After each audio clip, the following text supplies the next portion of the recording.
Ok, bonjour. Bonjour. Bonjour. Content de te voir ce matin. Mercredi, on a passé un bon temps dans l'étude biblique. On a partagé sur est-ce que tu es satisfait de là où tu es rendu dans ta marche avec Dieu? Ou bien de ta vie, comment tu la vois? Est-ce que tu es satisfait? Et c'était juste une façon de parler et de s'encourager comme à persévérer. Parce que s'il y a quelque chose qui est vrai, c'est que la vie n'est pas facile. Amen? Amen. Je ne t'apprends rien, n'est-ce pas? Non. La vie n'est pas facile. Il y en a qui pensent que c'est anormal qu'il y ait des difficultés dans la vie. Non, ce n'est que normal. La vie n'est pas facile et c'est facile pour personne. C'est pour ça qu'il avait dit, vous aurez des tribulations dans le monde. Mais, qui connaît la suite? La suite du verset dit quoi? Prenez courage, j'ai vaincu le monde. Et en partageant, je dis que je suis content parce que, à mesure que j'avance, je me rends compte que notre Père est vraiment bon. Notre Père est bon. Il contrôle tout ce qui se passe. Et il y a tellement de choses qui se passent, tu peux être sûr. Le Père contrôle tout ce qui se passe. Et au fur et à mesure que j'avance, je m'excite et je me réjouis parce que je dis que le Père nous a choisis, nous, pour être ceux qu'il allait utiliser pour impacter cette génération qui est spéciale. Ça, c'est une génération spéciale et le Père t'a choisi. Parce que dans la pensée du Père, il t'a trouvé digne. Il a rêvé qu'à travers toi, il va faire quelque chose de grand. Amen. Quand tu n'es pas n'importe qui, dis je ne suis pas n'importe qui. Je ne suis pas n'importe qui. Le Père m'a choisi avant la fondation du monde. Et il m'a destiné à marcher dans ce monde, la tête haute, pour le représenter et pour détruire les œuvres du diable. Ah oui, tu es de son équipe et il compte sur toi. Amen. Ce matin, je veux parler un peu à la suite de ce qu'on a dit l'autre jour. On a dit qu'on était dans les derniers temps. On le dit depuis des années qu'on est dans les derniers temps et les gens se demandent c'est quoi cette affaire, c'est-tu long les derniers temps? Dans Matthieu chapitre 24, qui est l'un des textes qu'on avait comme cité l'autre jour, on voit Jésus-Christ qui parle justement des derniers temps. Jésus quitte le temple et il s'assoit à un endroit, il commence à pleurer sur Jérusalem et ses disciples lui demandent quand ces choses vont arriver.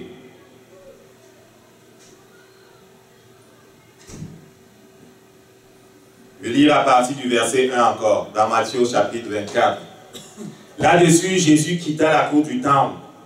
Tandis qu'il s'éloignait, ses disciples s'approchèrent de lui pour lui faire remarquer l'architecture du temple. Je lis dans la version du Semeur. Alors il leur dit, oui, regardez bien tout cela. Vraiment, je vous l'assure, tout sera démoli et il ne restera pas une pierre sur une autre. Comme il était assis sur le mont des Oliviers, ses disciples s'approchèrent, le prirent à part et lui demandèrent, « Dis-nous quand cela se produira, et quel signe annoncera ta venue et la fin du monde. » Dis-nous quand cela se produira et quel signe annoncera ta venue et la fin du monde.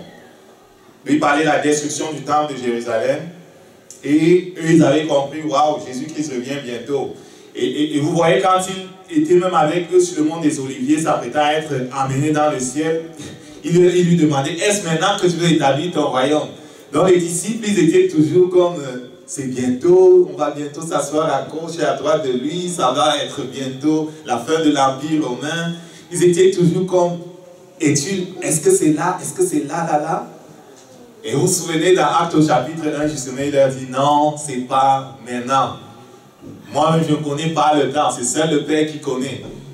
Mais vous recevrez une puissance, de cet esprit survenant sur vous, et vous serez mes témoins, ainsi de suite, ainsi de suite. Donc les disciples étaient toujours en train de le voir comme, c'est maintenant, c'est maintenant, c'est maintenant.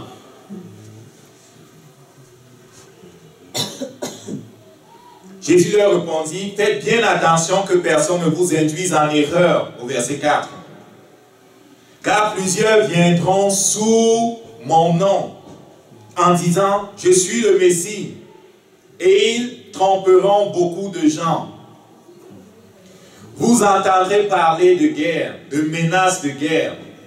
Attention, ne vous laissez pas troubler par ces nouvelles, car cela doit arriver. Mais ce ne sera pas encore la fin. En effet, on verra se dresser une nation contre une autre, un royaume contre un autre. Il y aura des famines, des tremblements de terre en divers lieux. Mais ce ne seront que les premières douleurs de l'enfantement. Enfantement de quoi? Alors on vous persécutera, on vous mettra à mort. Toutes les nations vous haïront à cause de moi. Les chrétiens sont-ils haïs aujourd'hui? Oui. Les chrétiens sont haïs pourquoi? Parce qu'ils disent qu'il n'y a qu'un seul chemin. Les chrétiens sont haïs pourquoi? Parce qu'ils disent qu'il n'a été donné sous le ciel aucun nom par lequel on peut être sauvé. Acte 4, verset 12. Les chrétiens sont haïs pourquoi? Parce que les démons eux-mêmes qui animent ces gens-là savent que Jésus-Christ est celui qui les a défaits. Et détestent ce nom. Parle de Dieu, ne prononce jamais Jésus. Dès que tu prononces Jésus, l'enfer se lève. Donc, on vous persécutera, on vous mettra à mort. Toutes les nations vous haïront à cause de moi. À cause de cela, beaucoup abandonneront la foi. Et ils se trahiront et se haïront les uns les autres. Et le message de l'autre jour n'avait pas pour objectif de nous faire peur. N'avait pas pour objectif de faire comme de l'Apocalypse. Ça avait simplement pour objectif de nous faire comprendre que après le départ de Jésus, les disciples ont été persécutés. Et Dieu a laissé faire, bien qu'il n'était pas comme d'accord, il a laissé faire. Et la question c'était, est-ce que je suis tellement convaincu de ce que Dieu est Dieu et de ce que ma vie n'est pas mon corps. Et donc, comme Dieu a dit, ne craignez pas ceux qui, après avoir tué votre corps, ne peuvent pas tuer votre âme, ne peuvent pas détruire votre âme. Est-ce que je suis tellement convaincu de ce point que si je me trouve dans un endroit où on me menace de régner Jésus, où on me détruit le corps, je vais être capable de dire, détruire mon corps, je n'ai pas de problème avec ça. Donc c'était ça le but. Et aussi de nous faire comprendre que il est possible que contrairement à ce qu'on pense, on a beaucoup pensé qu'on ne va pas connaître, ou les chrétiens ne vont pas connaître comme l'antéchrist là, il est possible qu'ils le connaissent. Certains partiront, mais peut-être d'autres, pas même peut-être, d'autres vont connaître le règne de cet homme-là. Certains partiront de leur mort naturel, mais d'autres vont peut-être connaître. Donc l'objectif c'était que chacun réfléchisse et voit est-ce qu'il est ancré et capable de garder la foi si on le menaçait de mort, quoi, si on le martyrisait. Okay? Et on peut regarder les disciples qui ont souffert au début comme étant des gens qui se sont jetés dans la bouche des lions, jetés sous les sabres de ceux qui voulaient les tuer, qui s'offraient carrément la mort et ils chantaient et ils n'opposaient aucune résistance. C'est vrai que ça s'est passé comme ça, mais cela ne veut pas dire que pour ce qui est des choses qui sont comme au quotidien, comme notre santé et le bien-être auquel on a droit, l'abondance auquel on a droit. Si Satan vient comme mettre la pression sur nous pour détruire nos familles, nos enfants, nos affaires, on ne doit pas se laisser faire. Ce n'est pas ce que j'ai dit. On ne doit pas se laisser faire. On doit s'opposer à lui au nom de Jésus, en se basant sur la parole de Dieu. Mais lorsque viendra ce temps où on se trouve, ou pour les chrétiens qui sont trouvés par exemple dans les zones contrôlées par ISIS et qui ont tué, eux ils ont refusé de régner Jésus, quoi. Est-ce qu'on comprend ce que veut dire là? Donc, on doit résister à Satan lorsqu'il met la maladie sur nous, lorsqu'il met la pauvreté sur nous, lorsqu'il met toutes sortes d'affaires sur nous. Mais si jamais on se trouve dans une position où c'est pas la maladie, c'est pas les choses que Jésus a combattues, mais c'est la persécution qu'il a dit qu'on va connaître si on s'attache à lui, qu'on ne le renie pas. Donc c'était le but, de savoir que Jésus n'a pas dit qu'on n'aurait pas de persécution. Il a dit que la persécution viendrait. On a autorité sur les démons, on a autorité sur la maladie, on a autorité sur bien des choses. Mais il a dit que la persécution viendrait à un moment donné. Et que cela ne doit pas nous étonner. Donc c'était le but, que l'on soit équipé, capable de regarder la mort physique en face et de bénir ceux qui nous persécuteraient. Ou persécuteraient l'Église à ce moment-là. Est-ce qu'on a compris? De nombreux faux prophètes surgiront et taperont et tromperont beaucoup de gens. Donc, de nombreux faux prophètes surgiront et tromperont beaucoup de gens. Et les faux prophètes, il y en a. Ok, hein? Il y a toujours eu des faux prophètes. Quand on dit faux prophètes, c'est quoi, hein? C'est des gens qui font des choses pas avec le Saint-Esprit. Et cela ne doit pas vous étonner, ça ne date pas d'aujourd'hui. Moïse s'en va chez Pharaon et dit à Pharaon, c'est le Dieu du ciel qui m'envoie vers toi. Tu dois laisser le peuple aller l'adorer sur le mont Sinaï. Pour te démontrer que c'est le Dieu du ciel qui m'envoie, il jette son bâton. Le bâton se transforme en serpent. Pharaon éclate de rire, il dit, il appelle ses magiciens aussi. Ces magiciens jettent leur bâton, ça transforme en serpent. Il dit, tu veux nous tromper avec ça là? Tout ce que Dieu a, Satan fait le faux de ça. Amen. Ainsi, il y a des faux miracles. Il y a des fausses guérisons. Quand je dis fausse guérison, c'est pas que la personne n'est pas guérie, mais c'est que ça vient du diable. La puissance qu'il a faite, c'est le diable. Et donc, il y aura des prodiges qui vont être faits par ces gens-là, ou qui sont même faits. Mais la source n'est pas Dieu. Est-ce qu'on comprend ça? On a vraiment besoin de discernement dans ces temps-ci. Le discernement. Le discernement, c'est quoi? C'est la capacité de reconnaître l'activité du Saint-Esprit et aussi l'activité du diable. Donc, de nombreux faux prophètes surgiront, tromperont beaucoup de gens.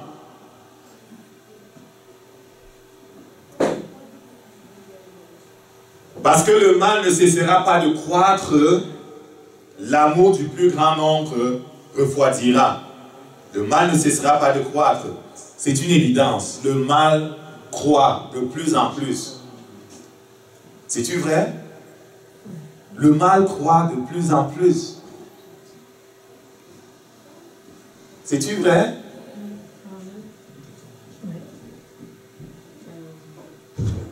Qu'un homme, après s'être disputé avec sa femme, et parce qu'ils ont peut-être décidé de se séparer, prenne un pistolet, tire sur ses enfants et puis sur lui-même, tu penses c'est quoi?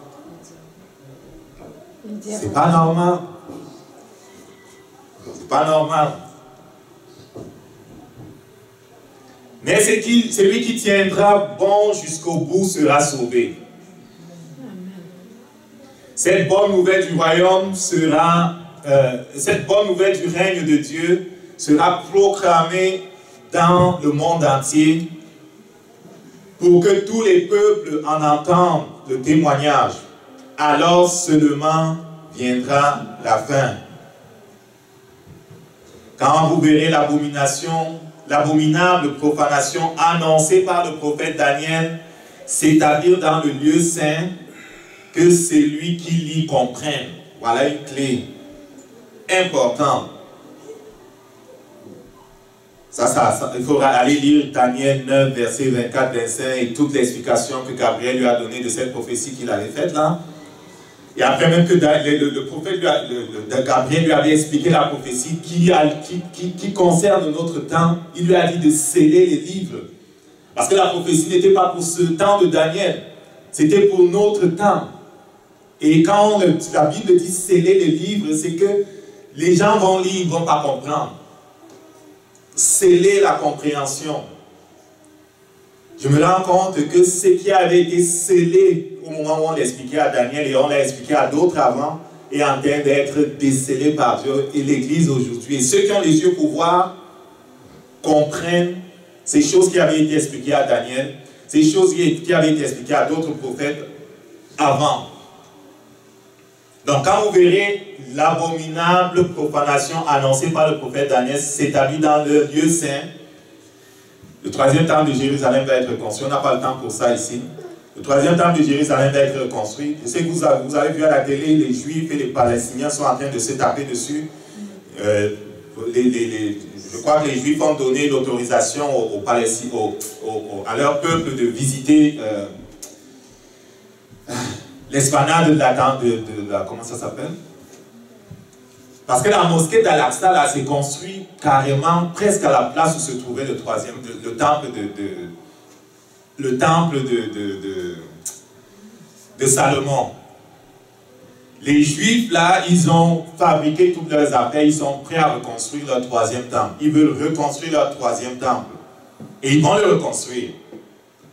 Et quand ce troisième temple va être reconstruit, après que l'Antéchrist aura fait un accord mystérieux de 7 ans avec les Juifs, les Hébreux, tous les Arabes de la région, et qu'on va laisser la mosquée d'Al-Aqsa là où elle est, reconstruire le temple de Jérusalem là où il est, c'est l'Antéchrist là quand il va se proclamer, Dieu va s'asseoir dans le temple de Jérusalem, le troisième. On n'a pas le temps pour ça. Donc, Jésus-Christ, quand tu lis, et ceux qui ont les yeux pour voir, parce que le temple a été détruit dans les années 70 par les Romains, il n'y a plus de temple maintenant, il y a juste les murs, là où ils vont pleurer, les murs de lamentation, il y a juste des petites affaires qui restent. Mais ils ont tout préparé la reconstruction. Ils ont tout retrouvé, la lignée même des descendants d'Aaron. Ils ont déjà tout apprêté pour reconstruire. Ça va être reconstruit. Mais ça va être pendant le temps de cet homme-là qui vient. Il y aura un semblant de paix. Jésus dit, cet homme-là va s'asseoir dans le temple et il va se proclamer Dieu. Et il dit que ceux qui sont en Judée s'enfuient dans les montagnes.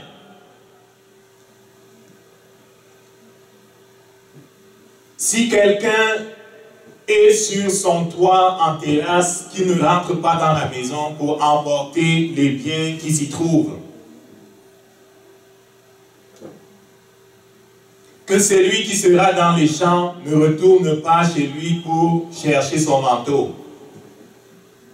Malheur en ces jours-là aux femmes enceintes, à celles qui allaitent. Priez pour que votre fuite n'ait pas lieu en hiver, ni à un jour de sabbat. Car à ce moment-là, la détresse sera terrible. Que tous ceux qui ont connu, sera terrible, que tout ce que l'on a connu depuis le commencement du monde, et jamais plus on ne verra pareille souffrance. Vraiment, si le Seigneur n'avait pas décidé de réduire le nombre de ses jours, personne n'en échapperait. Mais à cause de ceux qu'il a choisis, à cause de vous, à cause de toi et moi, il abrégera ce temps de calamité. Parce que c'est le temps de la tribulation qui vient sur le monde. Si quelqu'un vous dit, voyez le Christ est ici, ou il est là, ne le croyez pas. De faux Christ surgiront, ainsi que de faux prophètes. Ils produiront des signes extraordinaires et des prodiges au point de tromper, s'il est possible, ceux que Dieu a choisis. Amen. Jésus-Christ avait dit, je suis venu au nom de mon Père, vous ne m'avez pas reçu. Qu'un autre vienne en son propre nom, vous le recevrez.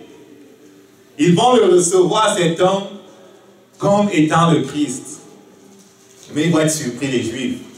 Ils vont les recevoir, les musulmans, comme étant le Mahdi que leur prophétie annonce. Et les autres peuples aussi ont des prophéties qui sont similaires au retour des dieux sur la terre. Les hindous, les indiens, tous ces gens-là ont toutes sortes d'histoires orales qui parlent de ce que les anciens et les dieux avaient visité la terre un jour et vont revenir. On va dire ces traditions orales, ça ne veut rien dire. Tu vas comprendre. Ce n'est pas juste tradition orale là. La Bible aussi c'était tradition orale avant qu'on la transcrite. Tout ce qui est tradition orale n'est pas faux là. Est-ce qu'on comprend ça? Il y a des choses qui se sont passées dans le monde anciennement et que les gens ont cachées et que les historiens de ce monde et les darwinistes de ce monde n'en parlent même pas.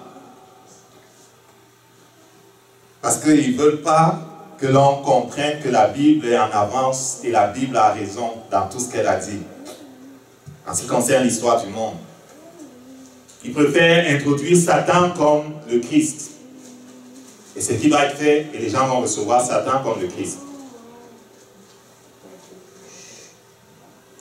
Voilà, je vous ai prévenu. Si l'on vous dit, regardez, il est là le désert, n'y allez pas. Si l'on prétend, il se cache dans quelque endroit secret, n'en croyez rien. En effet, quand le Fils de l'homme viendra, ce sera comme un éclair jailli du levant et illumine jusqu'au couchant. Tout le monde va le voir. Ça va être visible. Où que soit le cadavre, là s'assembleront les vautours.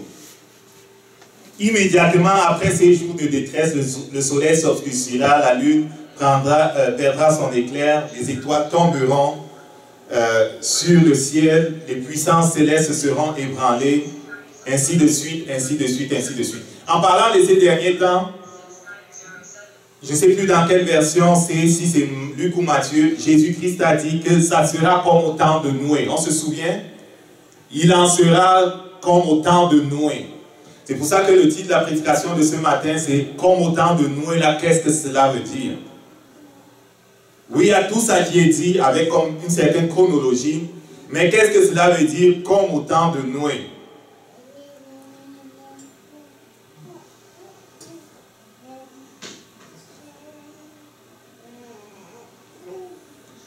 J'aurais pu aller plus bas, ça se trouve dans Matthieu chapitre 24, versets 36 et 38. Quant au jour et à l'heure où cela se produira, personne ne connaît, ni les anges du ciel, ni même le Fils, personne sauf le Père lui seul. Verset 37, Matthieu 28, verset 37. Lors de la venue du Fils de l'homme, les choses se passeront comme au temps de Noé. Et on veut comprendre qu'est-ce que cela veut dire comme au temps de Noé. Il dit, en effet, à cette époque, à l'époque qui précéda le déluge, les gens étaient occupés à manger, à boire, à se marier et à marier, à se marier, à marier leurs enfants, jusqu'au jour où Noé entra dans le bateau. Souvent on a compris que cette affaire de se marier, manger, boire, marier les enfants, on a compris que c'était simplement la vie de mondanité dans laquelle le monde allait se trouver avant que Jésus ne revienne. Et l'insouciance dans laquelle le monde allait se trouver avant que Jésus-Christ ne revienne.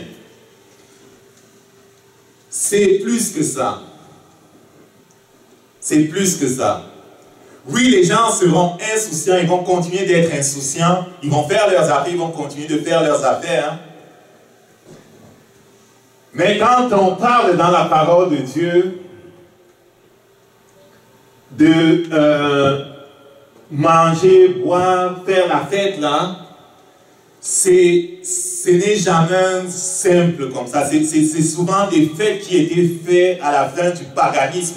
C'est un peu comme quand Aaron avait construit le veau d'or, le peuple a commencé à danser autour du veau d'or. Ils ont commencé à faire toutes sortes de choses qui n'avaient pas d'allure. Il y avait comme des orgies sexuelles. Parce que les peuples païens, quand ils faisaient des fêtes à leur Dieu, ça finissait toujours par toutes sortes de choses luxueuses, c'est ça qu'on dit? Des choses qui n'avaient pas d'allure, avec toutes sortes d'orgies. Donc, ça a trait, ça c'est mon interprétation, plus que la mondanité, ça a trait à toutes sortes de choses contre nature dans lesquelles les gens vont se lancer. Toutes sortes de choses contre nature. Dieu a par exemple dit, une famille normale, c'est un homme et une femme. Les gens disent non, c'est un homme et un homme. Un jour, ils vont dire non, c'est un homme avec un enfant. C'est un homme avec une chèvre.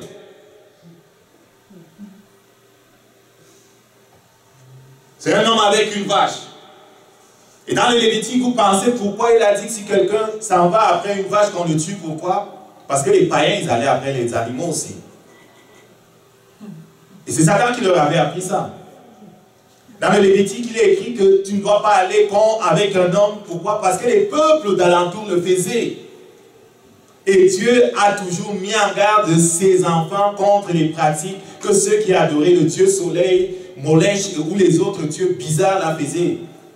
Les sacrifices des enfants, les sacrifices humains, ça se faisait. Il leur interdisait de le faire parce que Satan avait appris aux autres peuples de le faire. Dans mon interprétation de manger, boire, se marier, c'est selon ce que je regarde dans l'Ancien Testament, plutôt avec l'histoire, ce qui s'est passé quand Aaron avait construit le veau d'or, c'est que c'est les choses de contre-nature dans lesquelles les gens vont se lancer. Ok?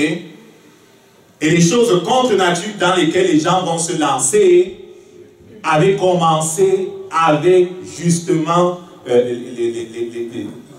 on peut le voir dans le livre de la Genèse, avaient commencé lorsque les anges du ciel avaient pollué la terre. On a souvent lu le livre de Genèse 6 et on a vu, dans Genèse au chapitre 6, je vais l'afficher, on a vu des choses qui étaient difficiles à comprendre. Mais le Saint-Esprit nous permet de comprendre ces choses-là.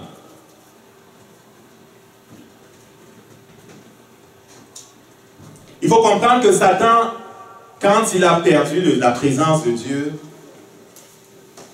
ce n'est pas ce qui lui est passé dans la tête. Il a toujours voulu comme prendre la place de Dieu. On l'a chassé du ciel. Il a voulu corrompre la création de Dieu. Et depuis toujours, il veut corrompre la création de Dieu. Dieu a créé les choses et a mis de l'ordre dans les choses. Quand tu lis le Genèse 1 au chapitre verset 11, pardon, Genèse 1 verset 11, tu vois, verset 11 et 12 surtout, tu vois comment Dieu établit comme une sorte de loi. La loi, c'est quoi? C'est la loi que chaque espèce se reproduit selon son espèce. Chaque espèce se reproduit selon son espèce, par exemple. Ça, c'est la loi, par exemple, de la reproduction des espèces. Verset 11. Que la terre se recouvre de verdure, l'herbe portant sa semence, l'arbre fruitier produisant du fruit, selon leur sorte, portant chacun sa semence, partout sur la terre. Et ce fut ainsi. Verset 12, il va dire... la terre fit germer de la verdure, l'herbe portant sa semence selon sa sorte, des arbres produisant du fruit selon leur sorte, portant chacun sa semence, ainsi de suite. Et ce qui est vrai pour les arbres était vrai pour même les animaux. Satan, quand il arrive dans Genèse 6, et on connaît Genèse 1, chapitre 1, verset 26, il crée l'homme à son image, à sa ressemblance. Satan vient, il veut polluer la terre. Satan vient, il veut mettre son image dans l'homme qui est la créature de Dieu.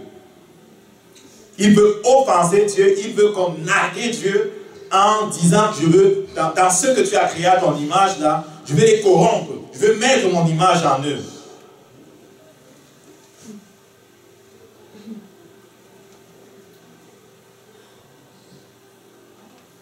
Genèse 5, c'est très intéressant de voir.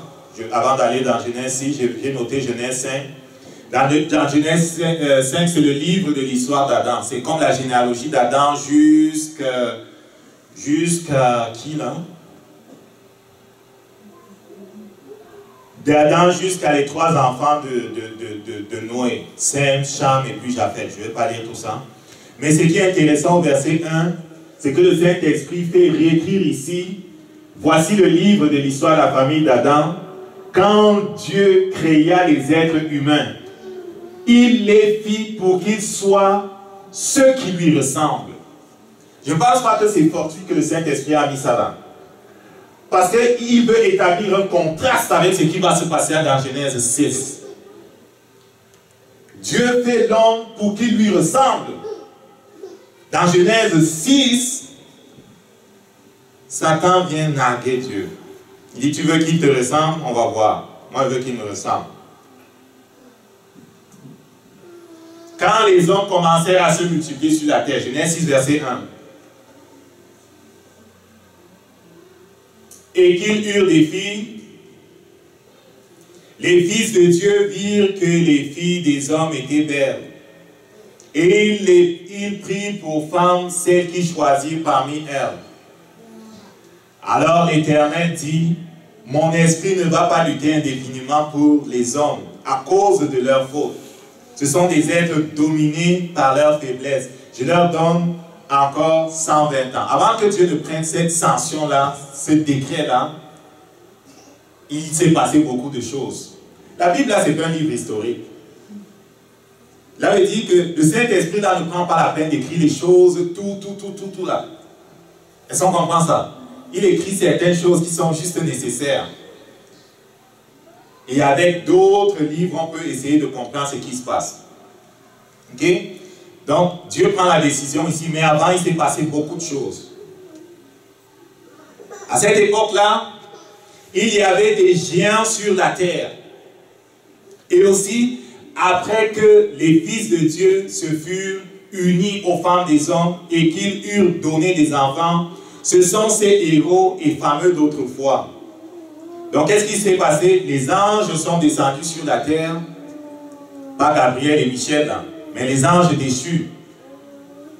Chaque fois que dans la parole de Dieu, tu vois fils de Dieu, là, fils de Dieu, ce sont des créatures directes de Dieu.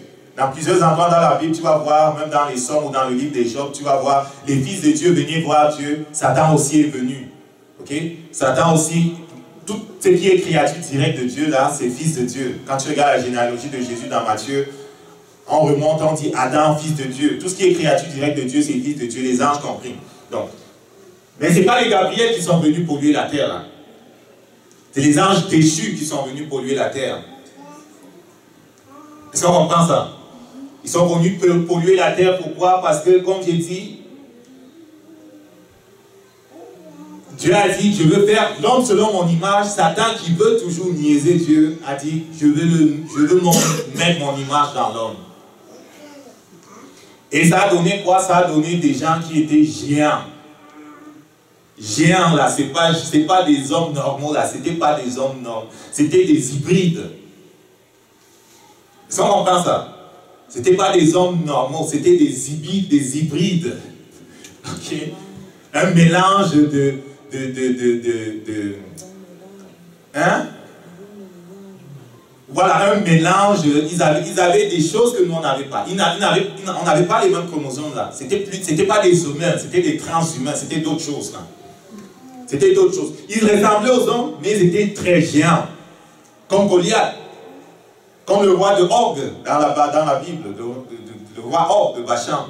Dans la parole de Dieu, il y a beaucoup d'instances où on voit que ce soit avant le déluge ou après le déluge. Je me rends compte que même le déluge qui était fait pour les détruire ne les a pas arrêtés. Ils sont revenus. Parce que si on en parle dans les livres après le déluge, c'est qu'ils sont revenus encore pour polluer la terre. Et pour donner des gens qui étaient géants. L'Éternel vit que les hommes faisaient de plus en plus de mal sur la terre. À longueur de journée, le cœur ne concevait que le mal. Jésus dit, le mal va s'accroître sur la terre. Le mal va s'accroître sur la terre, pourquoi? Parce que les démons descendent de plus en plus et prennent possession des gens, de leur tête, de leur cœur. Et c'est sûr qu'il y a des hybrides même à quelque part. S'ils l'ont fait dans le passé, pourquoi ils ne feraient pas maintenant? Et à propos des anges, là, il faut comprendre que les anges sont des esprits. Ils n'ont pas de corps. Mais un ange est capable d'avoir un corps. Est-ce qu'on comprend ça? Un ange est capable de prendre la forme qu'il veut. Il peut décider d'avoir un corps. Il peut décider de se matérialiser physiquement, je vais dire. Ils n'ont que des corps spirituels. Mais il y a des fois où ils se matérialisent jusqu'à tu crois que c'est un ange. C'est pour ça que dans le livre les Épîtres, on dit que certains parmi vous, on disait ne méprisez pas l'hospitalité, parce que certains parmi vous ont hébergé des anges sans le savoir. Est-ce qu'on comprend ça? Parce qu'ils sont capables de prendre un corps. Pas le corps de quelqu'un là, mais ils sont capables de se donner un corps. D'apparaître avec une forme qui est comme pour moi là, mais c'est un ange. Est-ce qu'on comprend ça? On se souvient du témoignage, par exemple, que celle qui est venue ici l'autre jour a donné, de celle qui venait appeler dans sa maison et qui a trouvé quelqu'un qui était là, mais c'était un ange. On comprend ça? Ils sont capables d'avoir un corps. Donc, ces gens-là, ils sont venus sur la terre, ils ont certainement pris des corps, ils sont allés après les femmes. Mais les enfants qui sont nés n'étaient pas des hommes normaux, là. C'est pour ça qu'ils étaient géants comme ça. Et qu'ils avaient des pouvoirs. Ce n'étaient pas des hommes comme toi et moi.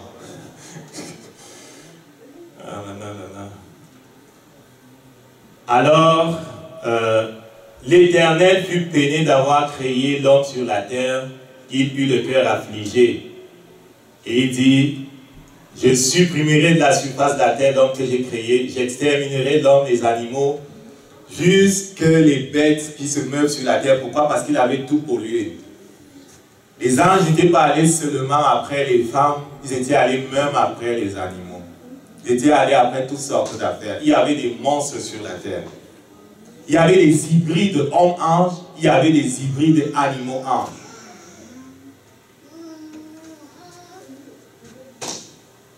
On n'a pas le temps pour démontrer ça aujourd'hui. Je le lance simplement comme ça. On va revenir dans le cadre d'une étude biblique ou ailleurs pour le prouver.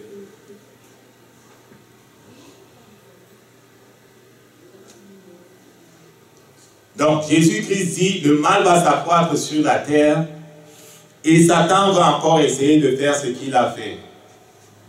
Il va chercher à polluer la terre avec toutes sortes d'affaires.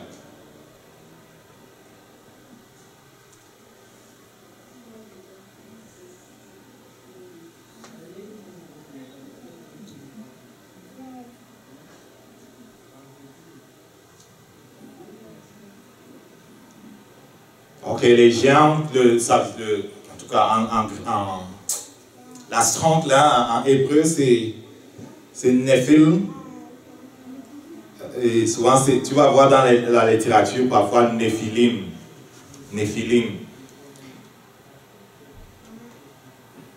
Et c'était des choses qui ressemblaient à ça. Même les recherches, les fouilles archéologiques ont prouvé.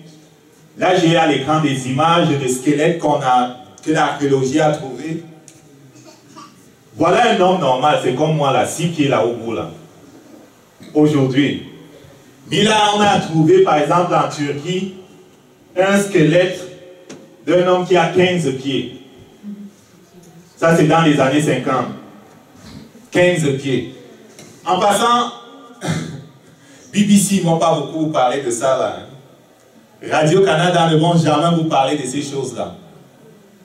Ils ne veulent pas que vous compreniez que eux qui disent que ces choses-là ont existé au temps préhistorique à l'âge de pierre et que l'archéologie n'arrive même pas à comprendre certains grands monuments qu'on trouve sur la terre à plusieurs endroits. On ne comprend pas qui a construit quoi, On n'a pas le temps ici pour le démontrer. Ce sont les fils de ces anges-là qui ont construit ces grands monuments-là. Oui, ces grosses pyramides, toutes ces choses au Pérou que les gens ne savent même pas qui a construit. Parce que la technologie est tellement avancée. On ne comprend pas comment ils ont fait ça. Ou bien dans l'histoire des Indes, en Inde, on parle des Vimanas. Les Vimanas qui sont des soucoupes volantes qui ont existé il y a des années en Inde.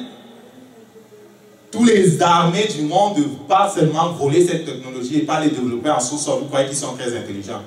Ils volent ça de ces choses-là que tu avais comme couvert avec le déluge sous la terre et ainsi de suite. Ils partent revoler ça.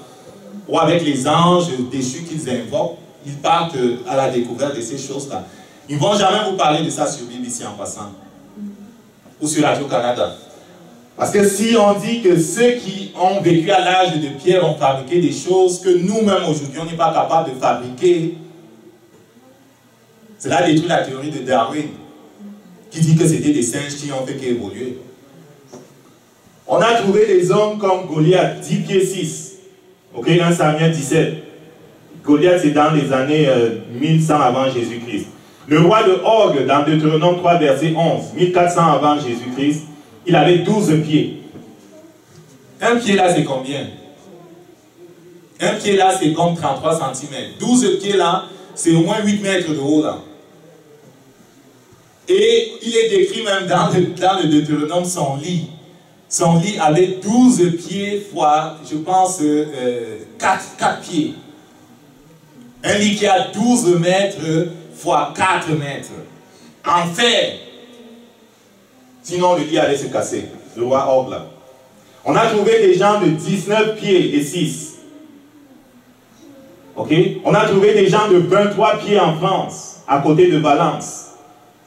On a trouvé au 16e des gens de 25 pieds et 6 dans le château de Chaumont, à côté de, je ne lis pas très bien ici. On a trouvé des gens de 36 pieds, des squelettes de 36 pieds. 36 pieds, mon ami.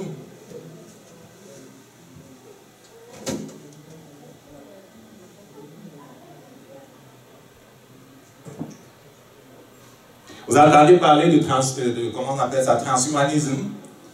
Vous entendez souvent parler de super soldats. Est-ce que vous savez que toutes les armées du monde sont en train de développer le super soldat?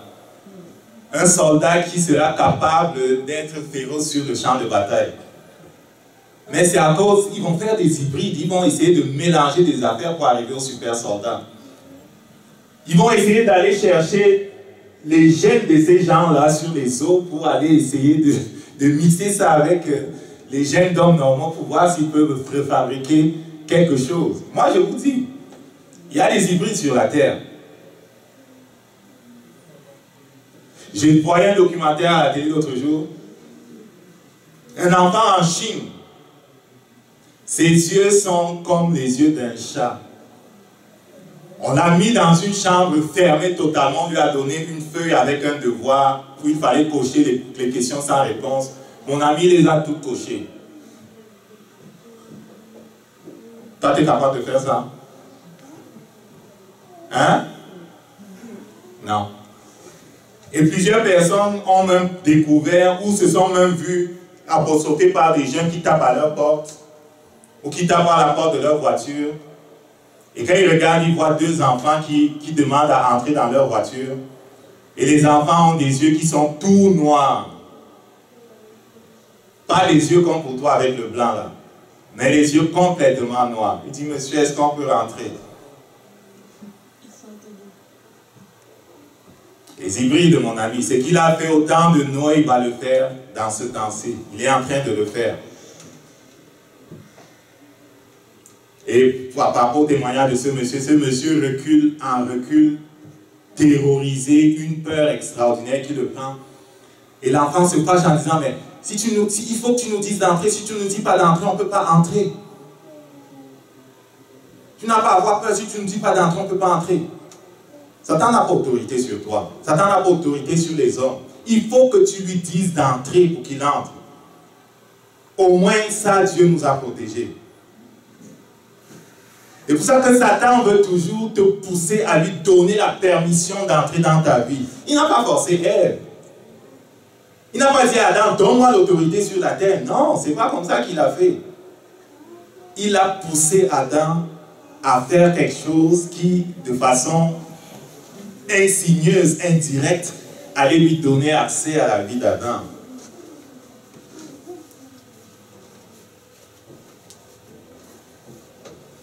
Donc ça, c'est autant de textes qu'il y a dans la parole de Dieu. On n'a pas beaucoup de temps. Peut-être je ne vais pas courir. Nombre, chapitre 13, verset 33.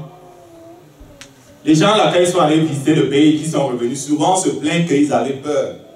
Mon ami, ils ont vu des géants dans le pays là. Moi, je les comprends maintenant. Josué et Caleb, là, c'était des durs. Nous y avons vu des géants, des enfants d'Anak, la race des géants. Nous étions à leurs yeux comme des sauterelles.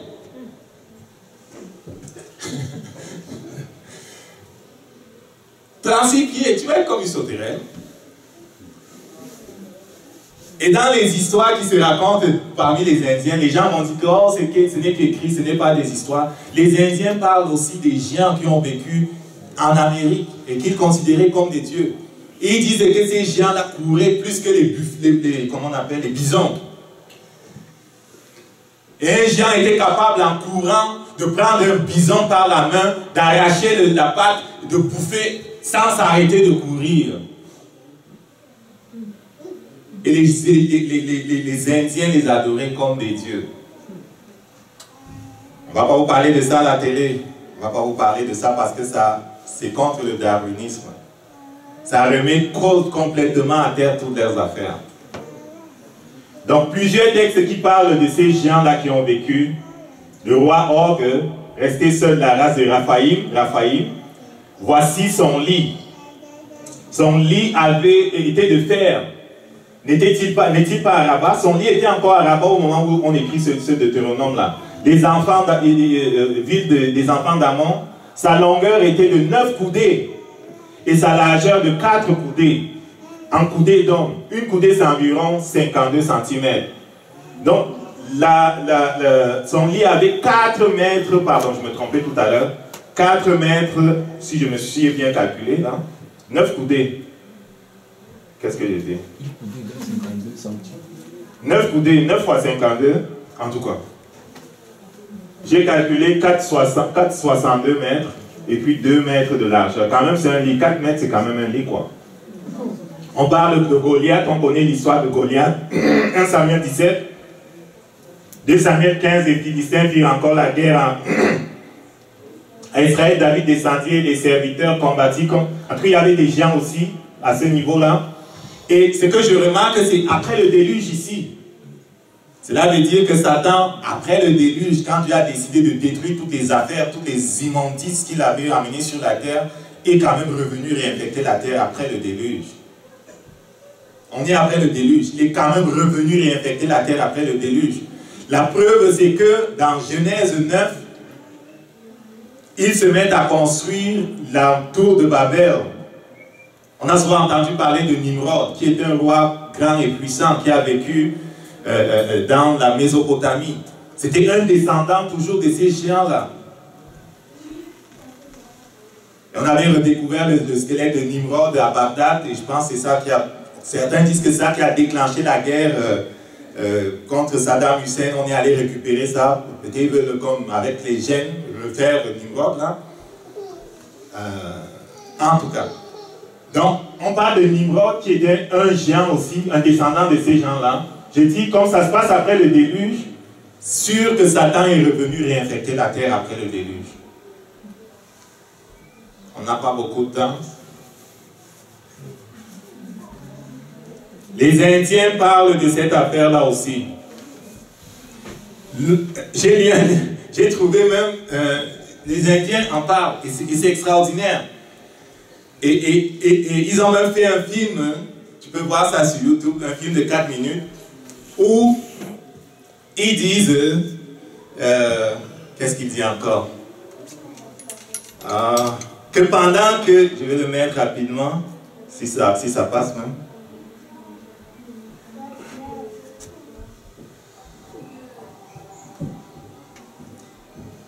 Le film, c'était par des Indiens. C'est des Indiens. Les Indiens qui font un film à partir de ce que leurs grands-pères leur ont parlé. Il y a très longtemps, il y avait des gens qui parcouraient la terre. Ils sont venus du ciel. Et ils se sont mélangés avec les femmes.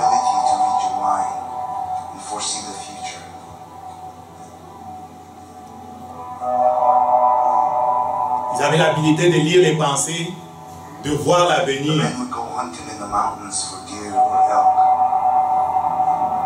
while the woman would prepare offerings to honor these giants. Les gens allaient comme chercher, faire la chasse. Les femmes restaient pour préparer des offrandes pour donner à ces géants-là. Les Indiens qui racontent une histoire qui ressemble à celle de Noé. Il y avait des géants sur la terre. Et ils étaient descendus du ciel, il dit ça.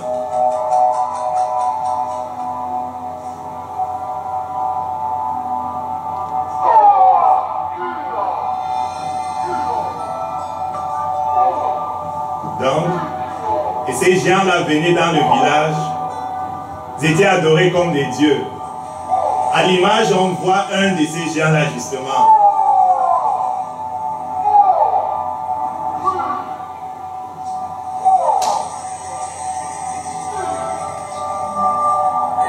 Et les indigènes les adoraient comme des dieux.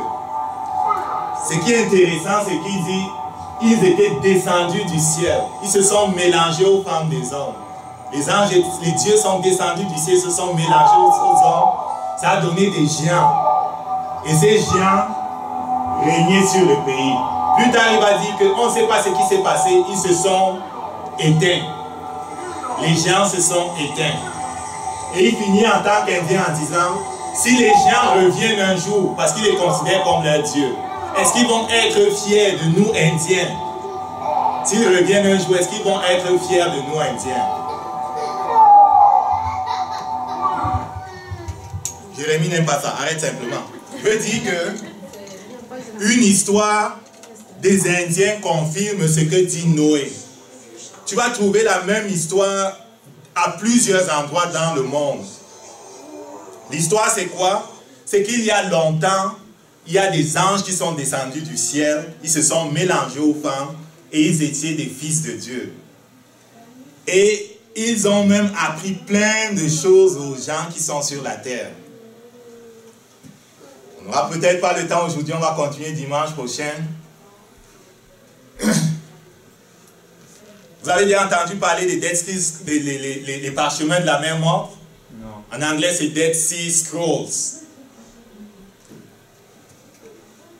Les Dead Sea Scrolls, c'est des parchemins que l'on a retrouvés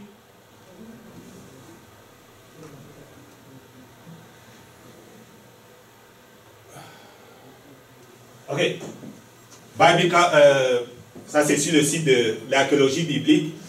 Les Dead Sea Scrolls, c'est des parchemins. On a retrouvé en 1947, entre 1947 et 1956, des parchemins dans une grotte, dans plusieurs grottes même. Ces parchemins dataient d'environ 250 avant Jésus-Christ à 68 après Jésus-Christ. Et ils étaient écrits en hébreu, en araméen et en grec. Et ils contenaient des textes bibliques, des textes qui sont dits comme apocryphes. Ils contenaient des prières, des textes législatifs. Ils contenaient aussi des documents qui sont comme, qui étaient sectariens, qui étaient des façons de faire de certains sectes. Au temps de Jésus, il y avait la secte pharisienne, les pharisiens. Il y avait les pharisiens, il y avait qui encore là? Non, il y avait les pharisiens, il y avait les esséniens, il y avait ceux qui ne croient pas qu'il y a les anges, c'était qui encore? Il y avait les pharisiens, il y avait les sadducéens. Les sadducéens. Il y avait les esséniens. Les esséniens, on ne parle pas beaucoup dans le Nouveau Testament parce qu'ils vivaient comme retirés. Mais c'était des gens qui croyaient au message de Jean-Baptiste, qui croyaient au baptême de Jean-Baptiste, et qui ont beaucoup gardé des choses. Certains disent que c'est eux qui, quand les Romains ont commencé à détruire le temple dans les années 70, quand ils ont vu la destruction venir, ont caché ces parchemins-là. Et il y a un parchemin même en cuivre qu'on a découvert dans lequel ils avaient écrit les sites en Israël où on avait caché des choses du temple qui ont été comme retirées pour cacher parce que la destruction venait. Il fallait cacher tout ce qui était utilisé pour faire le culte. Ils ne voulaient pas que les Romains tombent là-dessus. Donc il fallait cacher l'arche de l'Alliance, il fallait cacher plein d'affaires, il fallait cacher plein de choses. Donc, ça a été retrouvé et d'après tous les gens qui sont comme les chercheurs bibliques et tous ceux qui étudient la parole de Dieu, ce sont des documents qui n'ont pas de prix. Qui n'ont pas de prix, ils sont comme, ils n'ont pas de prix. Ils permettent de comprendre l'histoire du judaïsme. Ils permettent de comprendre le développement de la Bible hébraïque. Ils comprennent de comprendre aussi comment le christianisme a commencé. Il y a plusieurs livres qui se trouvent dans ces parchemins qu'on a trouvés là. Tous les livres de l'Ancien Testament ont été retrouvés dans ces parchemins, à l'exception du livre d'Esther, par exemple. Tous les livres ont été retrouvés, parfois en conditions intactes, parce que c'était dans un désert sec et chaud. Ok? Il y a des livres qui ont été retrouvés qui font partie du canon qui est le nôtre, mais il y a des livres qui ne sont pas dans le canon qui est le nôtre. Ok? Et il y a des livres comme les apocryphes de Daniel. Il y a des livres ceux-ci font partie de la Bible hébraïque, les fragments bibliques de la Bible hébraïque. Il y a le livre de la guerre, qui ne fait pas partie du canon, les 66 livres que nous connaissons, mais ils se retrouvent parmi les parchemins qu'on a retrouvés là-bas. Ce sont des livres historiques qui permettent de comprendre certaines affaires qui sont passées. Il y a des livres non bibliques, des livres communautaires. Il y a le livre d'Enoch. Le livre d'Enoch ne fait pas partie de notre canon. Il a été écrit en araméen. Et le livre d'Enoch est très intéressant parce que Enoch, c'était le grand-père de Noé. Enoch, selon les écrits bibliques, a vécu jusqu'à 365 ans. Il a été enlevé par Dieu, il a disparu, il a comme été emmené dans le ciel. Enoch avec Élie font partie des deux qui n'ont pas connu la mort physique, ils ont été comme enlevés par Dieu. Il y a un livre qui porte le nom d'Enoch, parmi ceux-là. Et les biblistes le classent parmi les livres qui permettent de comprendre certains passages comme Genèse 6 qu'on vient de lire. Parce que le livre d'Enoch va t'expliquer ce qui se passe dans Genèse 6 qu'on a lu là. Okay? On le met pas au même niveau que les autres livres parce que au moment où on faisait le canon, on ne le connaissait pas. Hein?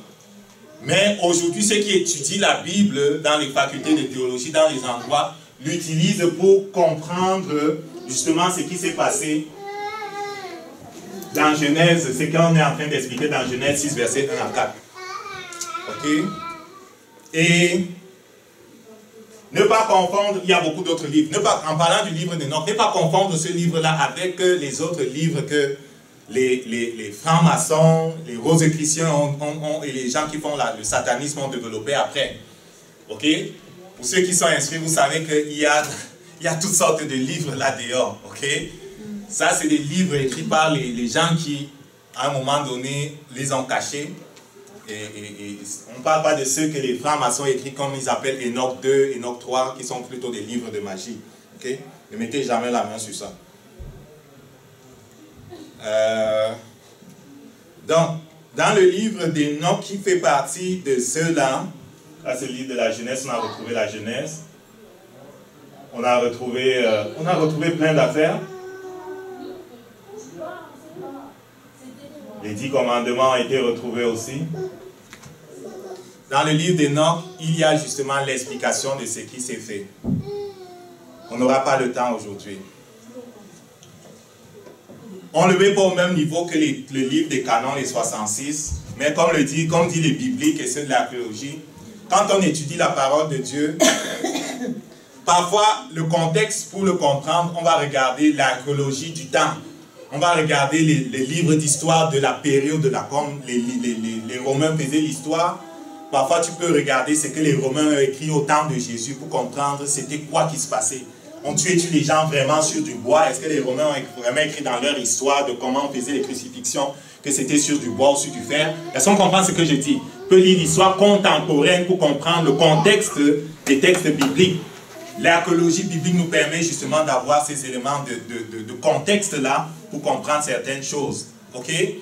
Et les livres comme les Dead Sea Scrolls qu'on a découverts là, certains parmi eux apportent ces éléments de contexte-là et on ne peut les accepter que dans la mesure où ils sont comme validés par la parole de Dieu. Ils ne contredisent pas la parole de Dieu. Mais ils apportent comme un contexte ou une explication supplémentaire. Est-ce qu'on comprend ce que je dis? Est-ce qu'on comprend ce que je dis là? Je suis en train de dire que lorsque, en tant que bibliste, tu t'en vas par exemple vers l'historien Flavius, comment on l'appelle encore? Il y a un historien hébreu là que beaucoup connaissent, Flavius, quelque chose là, qui a écrit l'histoire au moment où Jésus était sur la terre. Quand tu vas lire ce qu'il a écrit de ce qui se passait, c'est pas que tu te perds, non, tu veux comprendre le contexte pour voir c'était quoi qui se passait à ce moment-là, quand les Juifs ont vécu, quand Jésus a marché sur la terre, ok? Tu veux comprendre le contexte. Et on va regarder dans le livre d'Enoch, voir ce que ce livre historique-là dit, c'est ce qui s'est passé dans Genèse 6, la prochaine fois. Et on va voir quand Jésus dit, ce qui se passait au temps de Noé là, c'est ça qui va se passer avant que je revienne. On va essayer de comprendre exactement ce que cela veut dire. Amen. On peut voir que jusqu'ici, Dieu nous a créé à son image. Satan a dit, je vais polluer l'homme. Il est venu, il a pris des femmes, il a fait des enfants qui n'étaient pas des hommes. D'après ce que les Indiens disent, ces gens-là avaient la capacité de lire tes pensées. Ces gens-là avaient la capacité de prédire le futur. Ok? Ces gens-là avaient des capacités supra-humaines. Ce n'étaient pas des hommes normaux. Et l'archéologie, par les découvertes qu'elle a faites, prouve qu'effectivement, il y a des gens qui n'étaient pas normaux qui ont marché sur la terre. Ok? Il y a même des schools qui ont été découverts. Des crânes qui sont très différents des nôtres, mais qui ressemblent à des crânes humains, mais qui sont très différents des nôtres. Ok? Et on va voir ça la prochaine fois et comprendre qu'est-ce qui est en train de se passer, qu'est-ce que Jésus nous a prévenu qui va se passer dans ces temps-ci. Amen. Comme je dis encore, passer à travers ces choses-là, ce n'est pas qu'on veut nous faire peur, mais on veut nous dire que le Père nous a prévenu de ce qui va se passer. Et veut que tu te souviennes que le Saint-Esprit qui habite en toi est plus grand que tous. Amen. Amen. Le Saint-Esprit qui habite en toi est plus grand que tous. C'est pour ça que tu vois David aller contre ce géant-là sans avoir peur. Parce qu'il sait que le Saint-Esprit qui habite en lui est plus grand que tous. Amen. Amen. Il y a des choses qui vont se passer, mais le Saint-Esprit t'a préparé. Dieu t'a choisi parce qu'il pense que tu es capable, en union avec son esprit, de défendre sa cause, de faire avancer son royaume. Amen. On va se lever debout, on va rendre grâce à Dieu. On va se lever debout, on va rendre grâce à Dieu. Je veux que tu rendes grâce à Dieu parce qu'il t'a choisi. Veux-tu rendre grâce à Dieu parce qu'il t'a donné son Saint-Esprit, l'autre consolateur, qui prend de ce qu'il y a à Jésus et qui te donne.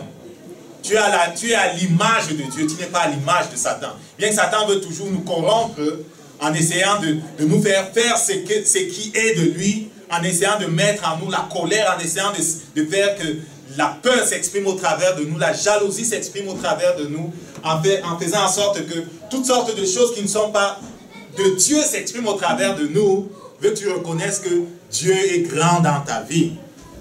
Et que tu promettes à Dieu que c'est lui qui va s'exprimer au travers de toi et pas le diable, quoi. Amen. Rends grâce à Dieu pour la vie, rends grâce à Dieu pour le fait que son esprit s'exprime au travers de toi. Partout où tu vas, tu répands la bonne odeur de son royaume et pas celle du diable. Père, nous te rendons grâce. Te rendons grâce parce que tu es avec nous. Nous as choisi avant la fondation du monde et tu nous as donné même ton Saint-Esprit. Nous te rendons grâce, Père, pour ton Saint-Esprit qui est avec nous.